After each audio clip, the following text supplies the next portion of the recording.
Le 11 novembre, Pierre Miquel, que se passe-t-il dans cette journée du 11 novembre 1918 ? Il se passe que chaque clairon, chaque trompette de cavalerie, le 11 novembre à 11 heures précises, doit jouer la fin des combats. Sonner la fin des combats. Seulement, ça ne s'est pas passé tout seul le 11 novembre, ça s'est négocié. Les Allemands ont demandé l'armistice. À la suite de cette demande, il a fallu que les Alliés négocient entre eux. Car pour un soldat français en ligne à ce moment-là, le 11 novembre 18, il y avait un soldat britannique ou américain ou italien, il y avait même des Polonais et des Tchèques. C'était une armée internationale. Il y a donc une négociation interalliée pour savoir si on signe ou non l'armistice. Wilson, l'Américain, ne veut pas. Il veut aller jusqu'à Berlin, ou en tout cas passer le Rhin, parce qu'il veut en finir une fois pour toutes avec le régime militaire impérial allemand. Et il a peur que l'armistice ne soit pas suffisant. Les Anglais sont au début de son avis. Mais Clémenceau dit pour les Français, est-ce qu'on a le droit de faire tuer un homme de plus alors qu'on les tient ?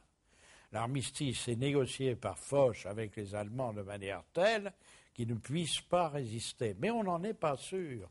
On n'est pas sûr qu'ils tiennent leurs paroles.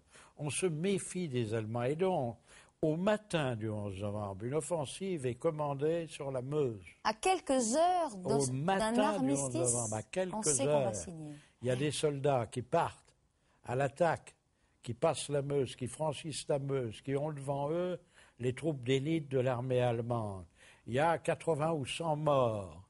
Ce matin-là, le dernier est tombé un quart d'heure avant qu'on sonne la fin des combats. Pourquoi ? Parce que on voulait prendre un gage au cas où les Allemands ne signeraient pas l'armistice. Alors, pour ces morts-là, ça a été très, très triste dans les familles, quand on leur a appris que les gens de chez eux étaient morts 1 heure, un quart d'heure avant l'armistice. Les Français le sentaient venir, l'armistice. Alors, c'était une joie énorme partout dans le monde, mais sur les lignes, les soldats n'y croyaient pas. Quand ils ont entendu sonner la fin des combats, ils ont regardé en face, et puis en face, ils ne voyaient rien. Alors, ils ont vu des têtes des Allemands qui regardaient aussi et qui ne tiraient pas. Alors, ils sont sortis des tranchées, les Allemands aussi, pas de fraternisation, mais ils sont regardés en combattant, en hommes, en se disant, c'est fini. Et là, ils ont eu comme une sorte de grande dépression, vous savez, comme on a après une émotion. Et puis c'est seulement après que, quand ils ont vu que c'était vraiment fini, alors ils se sont laissés aller à une joie extraordinaire. Mais pensant quand même à tous les camarades qui n'avaient pas la chance de pouvoir bénéficier de cette minute ultime où tout semblait terminé pour toujours, car ils croyaient tous que ce serait la dernière des guerres. Les hommes rentrent, il y a les fameuses gueules cassées aussi qui rentrent. Oui. Les hommes défigurés par cette guerre boucherie. Vous avez déjà, je crois que c'est 60 000 gueules cassées, comme on les a appelées après, c'est-à-dire des gens qui n'ont plus de maxillaire, qui ont le visage totalement déformé, à qui il va falloir faire une chirurgie particulière et lente. Vous avez vu le film La chambre de l'officier, qui reconstitue assez bien les conditions de cette longue thérapeutique. J'ai connu dans ma jeunesse un homme qui habitait à côté de moi et qui avait été brûlé dans un char. Au début, je ne pouvais pas le voir, j'avais 18 ans, je ne pouvais pas le voir. En fait, on s'habitue. Au bout d'1 mois, je ne voyais plus que c'était une gueule cassée. Et vous savez, la plupart du temps, ces gens-là se sont mariés avec leurs infirmières, souvent.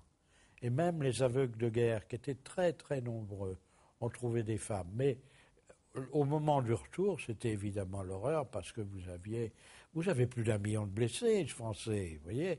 Et parmi ce million de blessés, il y en a qui étaient irrécupérables. Il y avait des gens, on coupait les bras et les jambes.